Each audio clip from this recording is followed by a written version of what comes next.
Welcome to the dustless anime channel. तो आज मैं न्यू सीरीज को एक्सप्लेन करने जा रही हूँ। तो इससे पहले कि अगर आपने मेरे चैनल को सब्सक्राइब नहीं किया तो प्लीज कर दीजिए। एंड हाँ, आप मुझे इंस्टाग्राम पर भी फॉलो कर सकते हैं, जिसका लिंक आपको डिस्क्रिप्शन में मिल जाएगा। तो चलिए जल्दी से एक्सप्लेनेशन शुरू करते हैं। शुरुआत में हमें अपोस्टल के बारे में बताया जाता है, जहाँ पर ये लोग प्रचारक या भगवान के दूत होते हैं और इतिहास गवाह है कि सभी अपोस्टल पावरफुल रहे हैं। ये लोग अपने खून और मांस से एक नई दुनिया का निर्माण कर सकते हैं और इनमें से सबसे ज्यादा पावरफुल मिस्टर उलमैन था और रिकॉर्ड के मुताबिक इनके फाइटिंग लेवल बहुत ही हाई है और ये सभी अपोस्टल में से खतरनाक है। एपिसोड 1 की शुरुआत में हम एक लड़की को देखते हैं जो कि अपने सपने में आइस ड्रैगन को देख रही थी और वो लड़की घबराते हुए उठ जाती है। तभी हम वहाँ पर एक ओल्ड मैन को देखते हैं जिसका नाम असेमस था। तब ओल्ड मैन कहता है, आखिरकार तुम उठ गई, तुम काफी दिनों से सोई हुई थी। तब हमें पता चलता है कि ये आदमी एम्पायर का चीफ मैजिशियन है और साथ ही में रॉयल एकेडमी का प्रेसिडेंट भी। तब वो लड़की डरते हुए कहती है, मिस्टर असेमस, आइस ड्रैगन। इस पर मिस्टर असेमस कहता है, पहले तुम खुद को शांत करो, क्योंकि आइस ड्रैगन कब का मर चुका है और साथ ही में वो कैसे मरा तुम्हें पता होगा। इस पर वो लड़की कहती है, मुझे कुछ याद नहीं है। इस पर मिस्टर असेमस कहते हैं, अगर ऐसा है तो ये देखो, और ये कहते हुए उसे हेल्प फायर देते हैं। और साथ ही में ओल्ड मैन कहता है, जहाँ पर हम लोगों ने तुम्हें ढूंढा वहीं पर ही गिरा था। उस फायर को देखकर वो लड़की कहती है, इसका मतलब इस धरती पर अपोस्टल आ चुका है। इस पर मिस्टर ओल्ड मैन कहते हैं, हाँ, बहुत समय के बाद ये लोग वापस लौटे हैं और मुझे लगता है कि ये लोग लड़ाई में घुसने की कोशिश करेंगे और हमें पता भी नहीं है हमें क्या करना चाहिए। पर छोड़ो ये सब, तुमने बहुत हार्ड वर्क किया है तो तुम आराम करो। लेकिन पूरा एम्पायर दोष दे रहा है कि तुमने आइस ड्रैगन को मार डाला है, लेकिन इसके लिए तुम्हें दुखी होने की जरूरत नहीं है, तुम्हें तो खुश होना चाहिए। तो तुम आराम करो। ये कहकर वो आदमी वहाँ से चला जाता है। अब सीन शिफ्ट होता है और दूसरे सीन में हम एक लड़के को देखते हैं, जहाँ पर वो लड़का कहता है, ये बहुत बुरा होगा अगर मेरी रियल पहचान किसी को पता चल गई तो।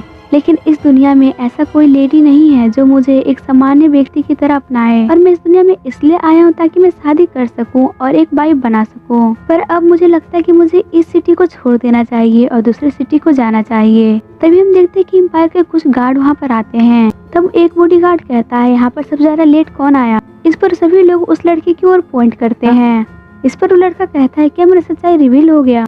तभी बॉडी गार्ड कहता है, आखिरकार मैंने तुम्हें ढूंढ लिया, चलो मेरे साथ इंपीरियल कॉलेज में। अब हमें इंपीरियल कॉलेज का सीन दिखाया जाता है। तभी गार्ड का लीडर कहता है, आखिरकार मुझे बताओ कौन कौन आइस ड्रैगन वॉर में भाग लेने के लिए रेडी है इस लड़के की तरह। आइस ड्रैगन वॉर का नाम सुनकर वहाँ के सभी लोग डर जाते हैं। तभी एक लड़का कहता है, क्या ये सच नहीं, आइस ड्रैगन वॉर में सभी लोग मारे जाते हैं। तब वो गार्ड लीडर उस लड़के को पॉइंट करते हुए कहता है, तुम सही हो, लेकिन देखो ये अभी तक जिंदा है और ये हमें हिम्मत देता है कि हमें हार नहीं मानना चाहिए। अब इसके बावजूद भी क्या कोई पूछना चाहता है। ये सुनकर सभी लोग चुप हो जाते हैं। लेकिन तभी वो लड़का हाथ उठाता है और कहता है, क्या इस कॉलेज में खूबसूरत लड़कियां हैं। ये क्वेश्चन सुनकर वहाँ के सभी लोग हैरान हो जाते हैं। तभी उस लड़की की नजर वहाँ पर खड़ी लड़की पर पड़ता है और ये देखकर उसकी खुशी का ठिकाना नहीं रहता और ये देखकर वो कहता है, यही तो स्वर्ग है। तब वो लीडर असेमस से पूछता है, आखिरकार आपने इन नौसिखियों को एक मौका क्यों दिया। आपको पता है ना कि ये लोग आइस ड्रैगन से नहीं लड़ सकते।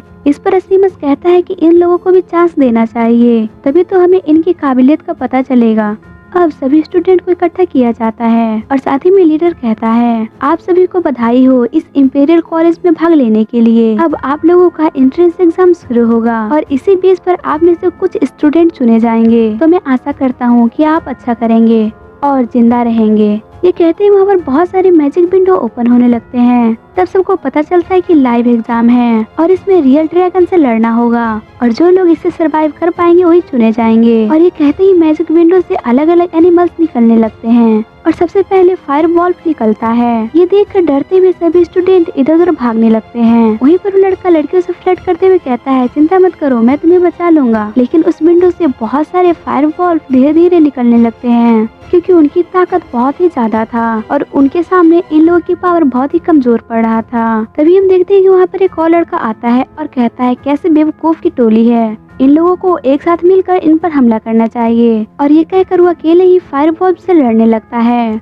ये देखकर सभी स्टूडेंट रुक जाते हैं और उनकी मदद करने के लिए आगे आते हैं और सभी लोग अलग अलग मूव यूज करके फायरवॉल्फ को हराने में कामयाब हो जाते हैं और अंत में सभी फायरवॉल्फ हार जाते हैं। और ये देखकर सभी स्टूडेंट बहुत ज्यादा खुश हो जाते हैं। लेकिन तभी अचानक से फायरवॉल्फ की टोली आ जाती है और ये देखकर सभी स्टूडेंट बुरी तरह से डर जाते हैं। अब उन लोगों की लड़ने की क्षमता कम हो जाती है। इस पर लड़का कहता है, लगता है अब मुझे अपने रियल रूप में आना पड़ेगा और इन्हें अपने रियल पावर दिखाना पड़ेगा। अब फायरवॉल्फ उस लड़के को चारों तरफ से घेर लेता है। ये देखकर वो लड़का अपना पावर यूज करने ही वाला होता है, तभी एक लड़की आकर फायरवॉल्फ के अटैक से उस लड़के को बचा लेती है और लड़की कहती है, ये खतरनाक है, क्या तुम ठीक हो? इस पर लड़का कहता है हाँ। इस पर लड़की खड़े होते हुए कहती है, ठीक है फिर, लेकिन अपनी लड़ने की पावर मत खो और इस बैटल पर फोकस करो और इस फायरवॉल्फ को मुझ पर छोड़ दो।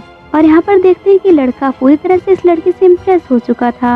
अभी लड़का अपने मुंह पर हाथ रखकर कहता है, क्या ये फीलिंग जो मेरे दिल में जागी है ये प्यार की है? अब ये इस सब के बारे में सोचने लगता है। तब तक वो लड़की उस फायरवॉल्फ से लड़ने लगती है, लेकिन फायरवॉल्फ की ताकत बहुत ही ज्यादा था। उस लड़की का हर एक मूव कमजोर पड़ रहा था। तब वो लड़की सभी से कहती है, सभी मिलकर इस पर हमला करो और सभी लोग आकर उसकी मदद करने लगते हैं और अपने अलग अलग मूव से उस फायरवॉल्फ पर हमला करने लगते हैं। और इधर ये लड़की फायरवॉल्फ से लड़ रही थी, वहीं पर दूसरी तरफ वो लड़का सोचता है ये लड़ाई जल्दी खत्म होने वाली है और खत्म होते ही मैं इस लड़की से इसका हाथ मांगूंगा। तभी देखते हैं कि फायरवॉल्फ की पावर और ज्यादा बढ़ जाती है, जिस वजह से वो लड़की उसे हैंडल नहीं कर पाती और उसके साथ ही फायरवॉल्फ उस लड़की की ओर बढ़ने लगता है। ये देखकर वो लड़की बुरी तरह से डर जाती है। तब वो लड़का उसे देखकर कहता है, अब मेरा चांस है इसे बचाने का और खुद को इसके सामने साबित करने का। और ये कहकर वो लड़का उस लड़की को जाकर पकड़ लेता है और उसके साथ ही अपने मूव से फायरवॉल्फ को मार देता है। अब इस लड़के को लगता है कि लड़की इम्प्रेस हो जाएगी, लेकिन इस लड़के का मुंह उल्टा पड़ जाता है और दोनों के बीच मिसअंडरस्टैंडिंग हो जाती है। तभी वहाँ पर एक यंग लेडी आती है और कहती है, एग्जाम यहीं पर खत्म होता है। और इसी के साथ ये एपिसोड खत्म हो जाता है। तो मैं फिर मिलती हूँ इसके न्यू एपिसोड के साथ। तब तक के लिए keep loving, keep supporting and thank you for watching.